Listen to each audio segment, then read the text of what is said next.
there's a quote from a famously terrible person, Thomas Jefferson, who said, I don't particularly like him or a lot of the things he did, but I do agree with this. Yeah. I do agree with this specific quote. I will study war and strategy so that my children may study science and maths, so that their children may study art and poetry. I love that. I'm sure I'm butchering the exact quote, but that, I mean, the sentiment is there. Why are we creating robots to do art for us? Why do we not yet have something that can fold my laundry? Oh, that's a good point. Wouldn't that be useful? That's what I want. That's what I want. Yeah. And at the end of the day, if I had to pick either have a robot to do my art for me so I have time to fold my laundry, or have to do both, I'd rather do both. I'm fine living. I enjoy being alive and being a human. I don't need a robot to take what to me is the most human thing about us, which is that we can create.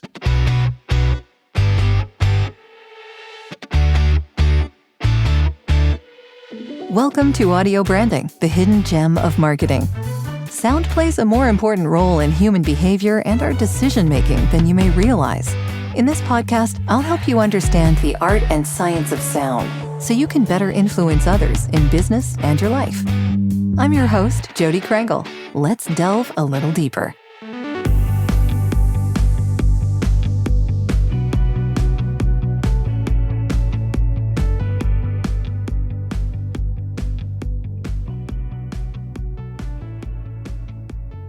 I've done podcast discussions here previously on ASMR, and one of the reasons that I raised this is because one of the things that one of the ASM artists did was to get soundless props. Hold on, I'm sorry. I've never heard of the term ASM artists before, and I just want to say I love that.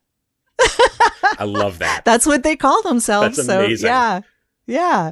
So one of the things that this particular woman, her name is GB. I don't know if you're familiar with ASMR at all. I actually get so uncomfortable listening to ASMR, so I'm not.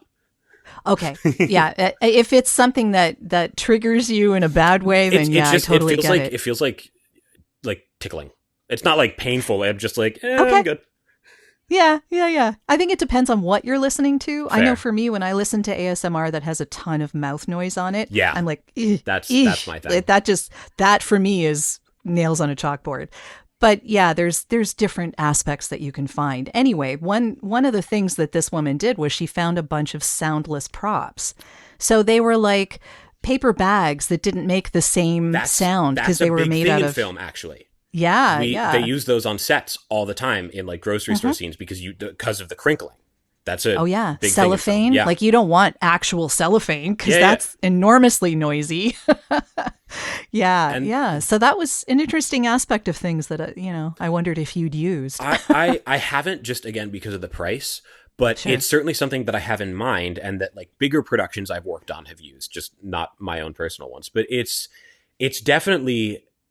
I'll compare this to film because it's a little easier for me to describe. Just when I am generating the shot list with my director of photography, when we sit down and we go through and we decide what shots to get and where to put the camera and how to have everyone move, something that people instinctively do that you have to kind of work out of them and then reteach them how to do properly is to shot list and shoot for the edit.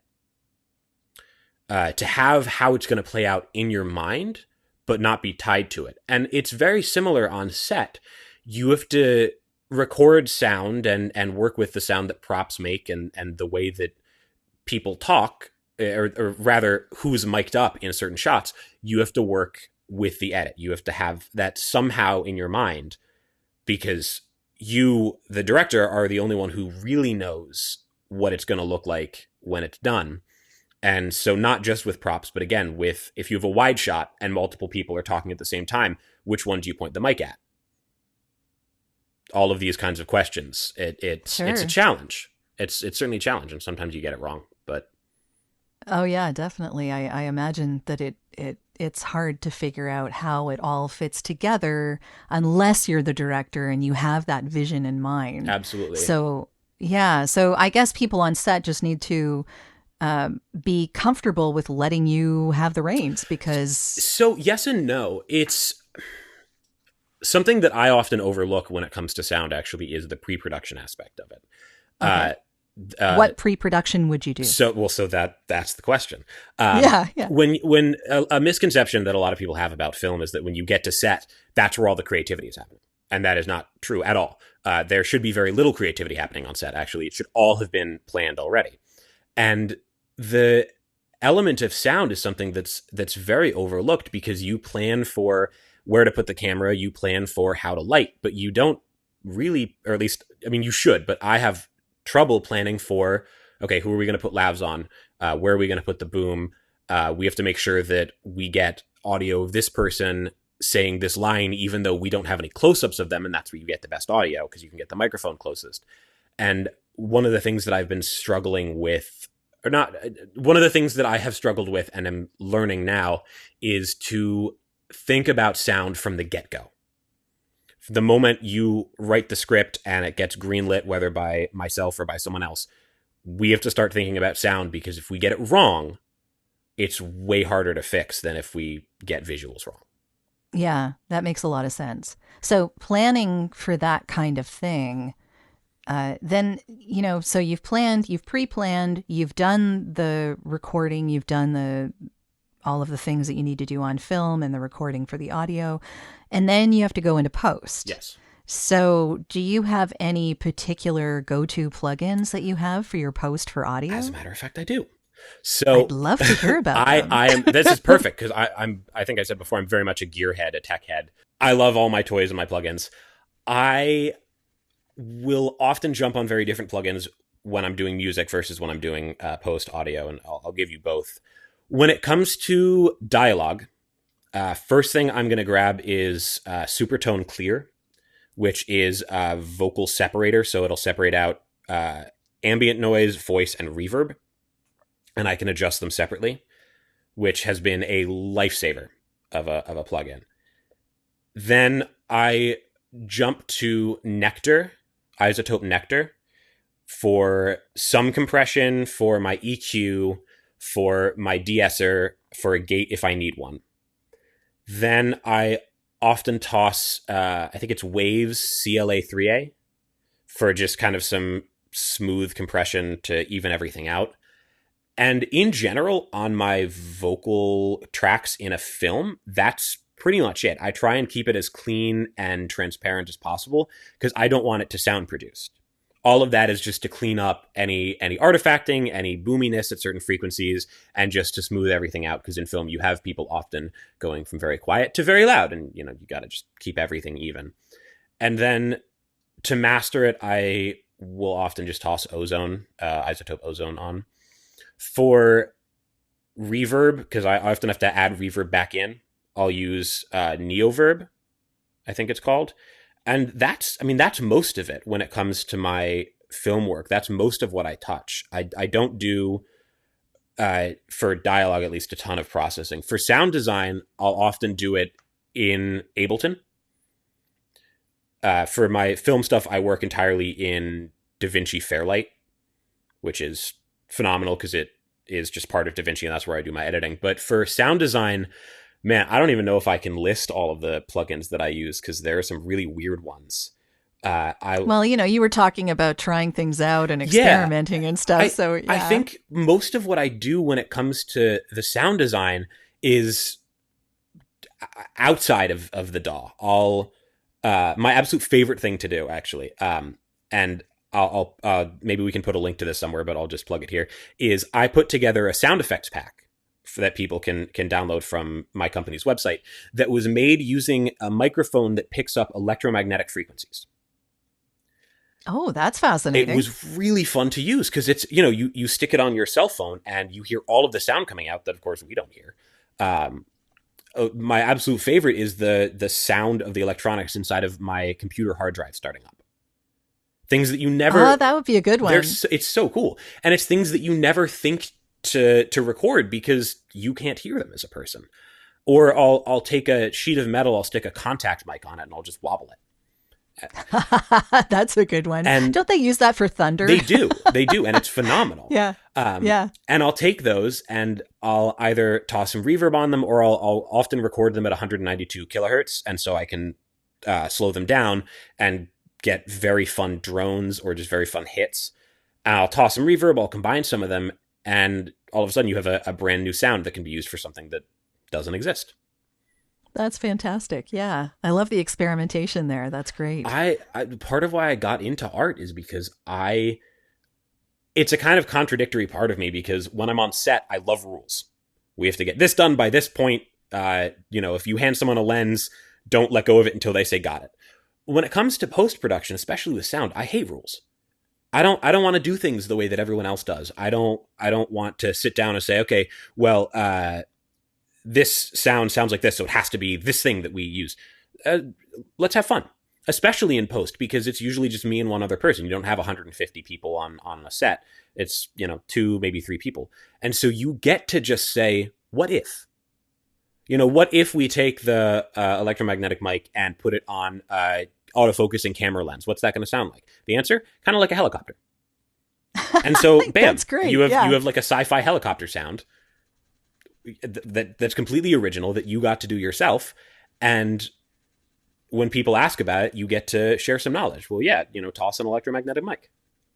That's fantastic. Yeah. And it sounds to me like that's another way to have your originality come through in storytelling, Absolutely. in filmmaking. Absolutely. I love, oh man, there's a film that I did many years ago. There's a scene where my character is trying to get onto an alien spaceship, because obviously, as one does.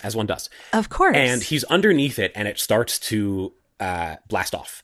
And what happens is the exhaust from it shoots down and kills him. Bummer. Oh.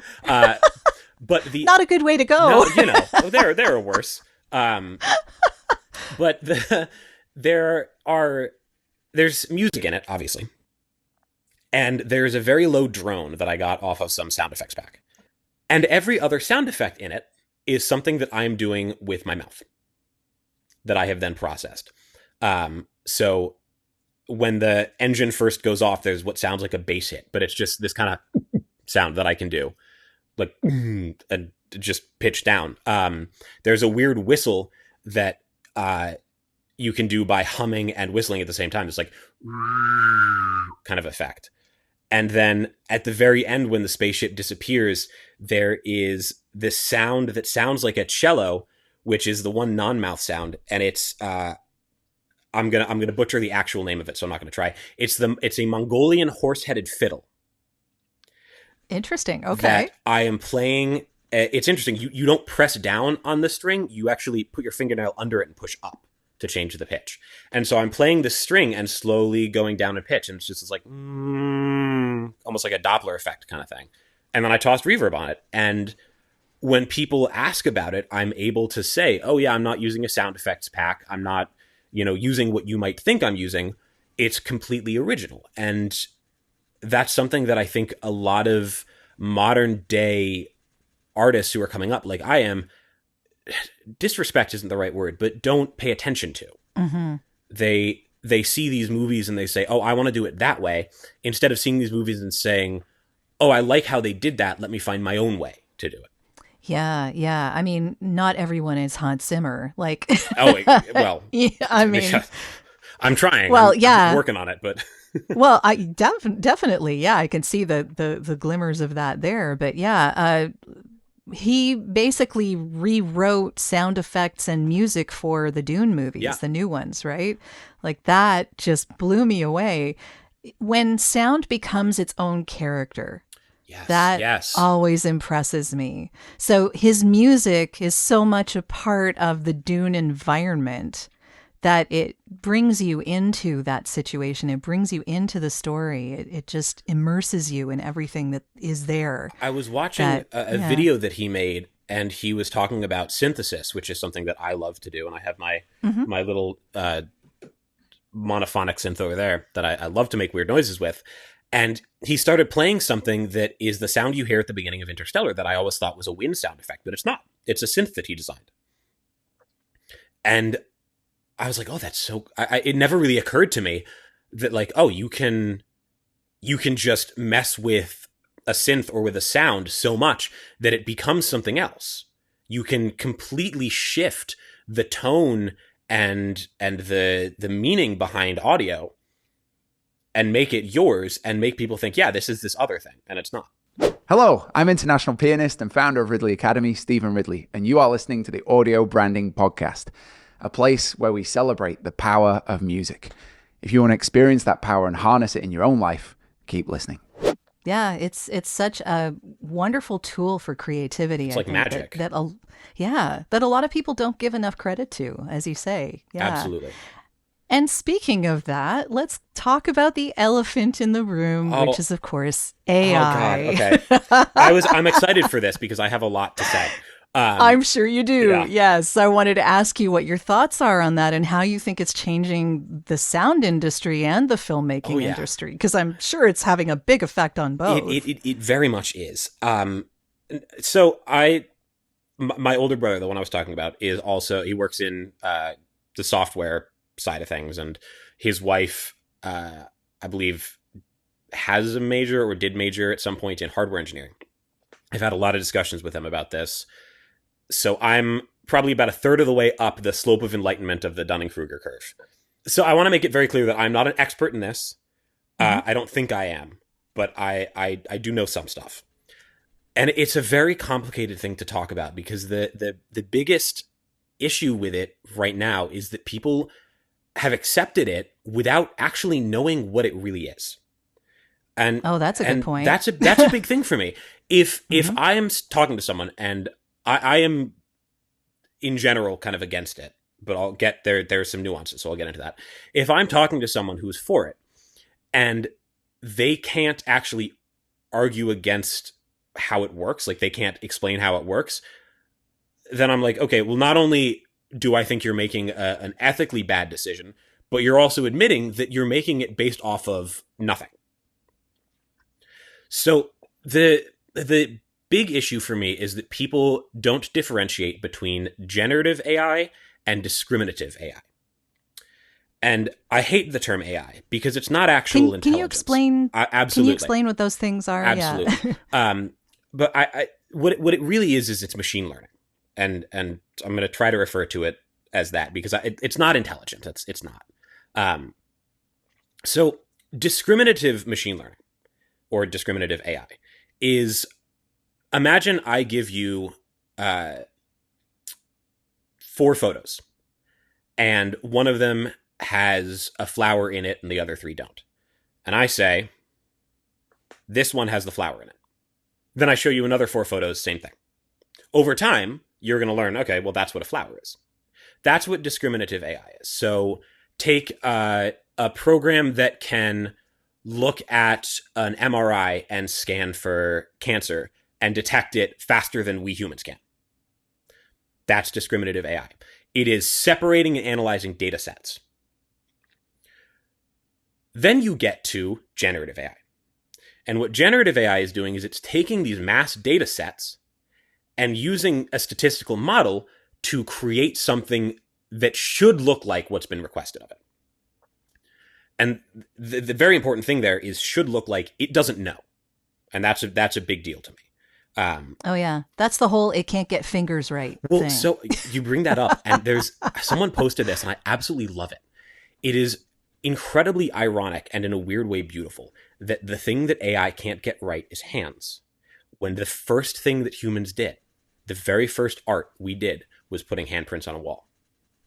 That is so true. And That's interesting. Love that. Yeah. I think there's something so ironically, disgustingly gorgeous about that. Well, it does definitely give you the differences quite, starkly, I guess I would call it. Yeah. But if you look at something like ChatGPT, if you say to it, if I were to say to you, hi, you know that that's a greeting. You know I'm saying hello to you, and you know that you could say hello back to me. Or if you hate me, you could tell me to go away and that, you don't want to talk to me. ChatGPT doesn't know what I'm saying. It knows that statistically, the most likely next thing to follow it would be hi, and then how, and then are, and then you, and then a question mark. And that's only because it's trained on data that follows that. But any data you feed a machine learning algorithm, it will take as the quote unquote truth. So if you train it, I don't want to get too political here, but if you train it on a bunch of hate speech, you're going to create a very hateful algorithm, which is a problem because people take these things as the end-all be-all truth. There are some people who now talk to ChatGPT as a therapist, which is really bad because it's going to agree with basically whatever you say.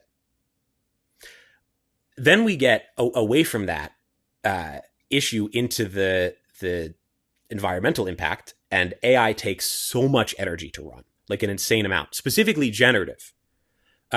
Discriminative AI can be run locally. So the plugin I mentioned before, Supertone Clear, uses machine learning to analyze data sets of this is ambience, this is talking, this is reverb, and then separate them. But it's not actually creating anything new. It's just analyzing a waveform and using some destructive interference to mess with the waveform. Generative AI, in general, runs on these massive servers, and they take so much electricity to run, so much energy. And everybody keeps saying, oh, well, it's inevitable, it has to happen. But it really doesn't. Like I don't know about you, but I have never used generative AI other than just to know my enemy. Like I've tried everything once just to see how it works, and then I've never touched it again. And then we get to the heart of it, which I think is most important on this podcast, which is that it steals from artists. The data sets that these generative programs are trained on are taken from artists without their consent, and then there's a profit made on them. Yes. If these things were run for free and nobody made any money on them ever, that's a different thing. I wouldn't like it, but that changes the game. But the problem is they're monetizing work that they stole from other people. And regardless of whether it helps someone in art or not, it's not theirs. It's not original because AI can't create something new. It can only shred down and put back together what it is trained on. It's bad for the environment.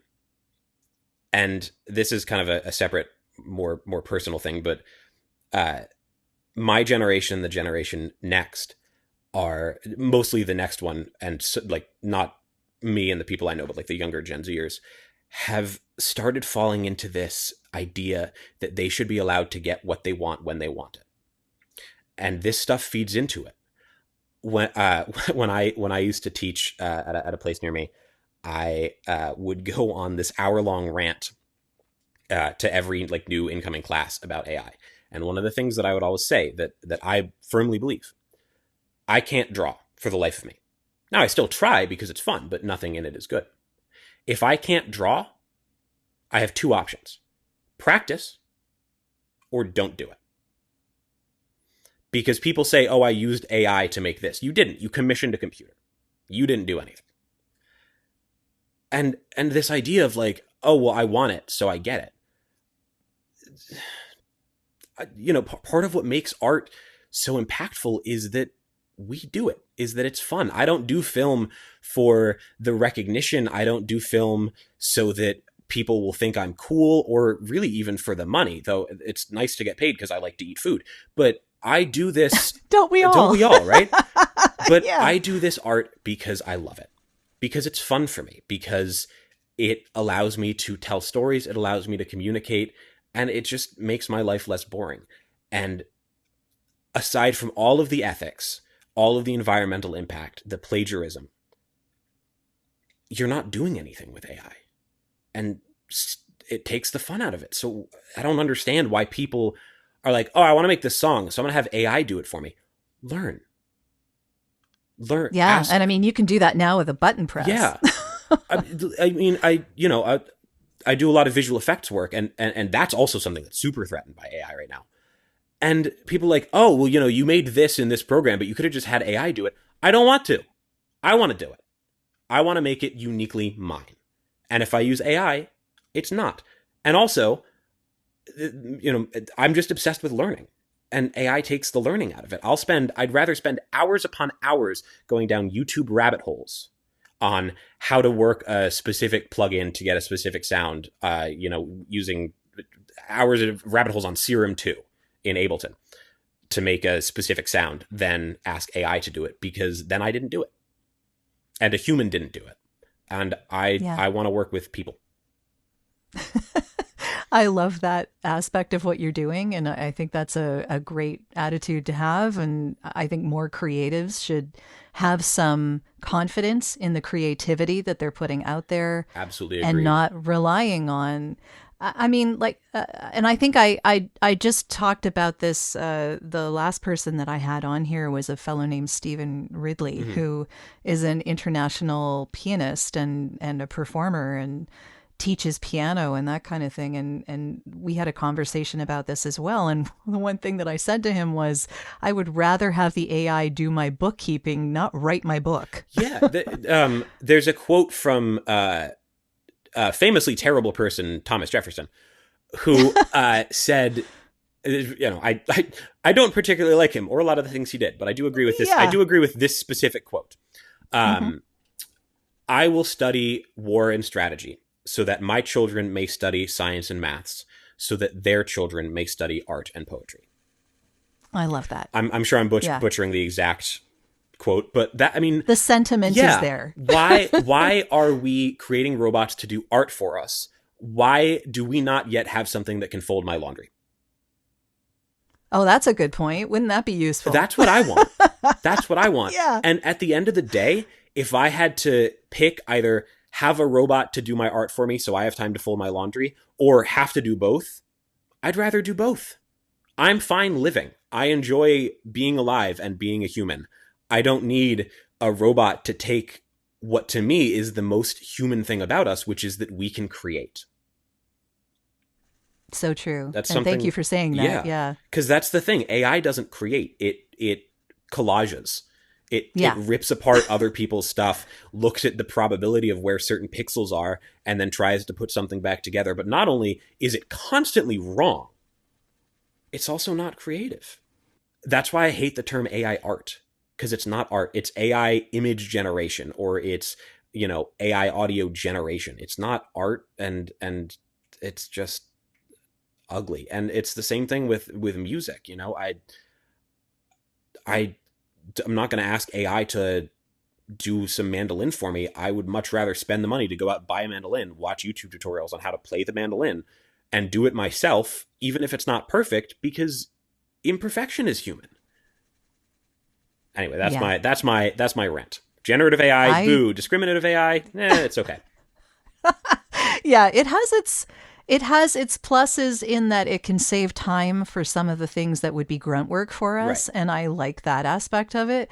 But like you, I would rather it not be the one that we rely on for creation. Well, right. And I think that's different. That's human. That's part of the distinction between discriminative and generative. Is discriminative, not only is it generally for specifically time-saving things and it doesn't create, but it's also, the data sets that it's trained on are, in general, not stolen. Because you actually need a human to go through and train it, and B, it's not creating something new. It's not. Yeah, it's a generative AI. There's also the environmental impact of it. Generative AI is so bad for the environment, where discriminative AI comparably isn't. Anytime you turn on a computer, it's not great technically, but the amount of energy that generative AI consumes is stellar. It's massive, incomprehensible. Yeah. Well, we are coming close to the end here, so I want to ask you how people can get in touch with you if they'd like to do that. Absolutely. So my home address, no, I'm kidding. I am on basically every social media in existence. I mainly use Instagram. My handle is Benjamin Kapit Official. It's Kapit with a K. And my company is Second World FPS, like frames per second. And I also make music under the name Dreamers Club. So I think I'm on Instagram as Dreamers Club Official.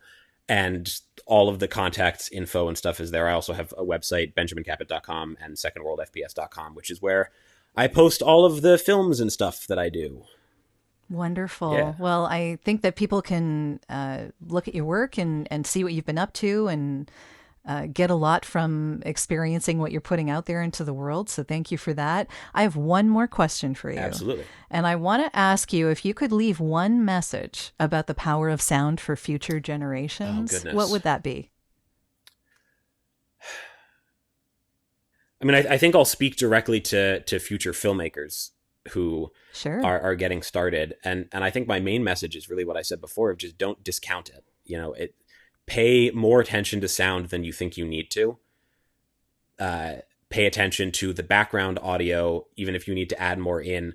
Pay attention to Foley, to the footsteps and the cloth touching cloth, because my God, the immense power that has in allowing people to forget that they're watching a movie and just feel like they're there.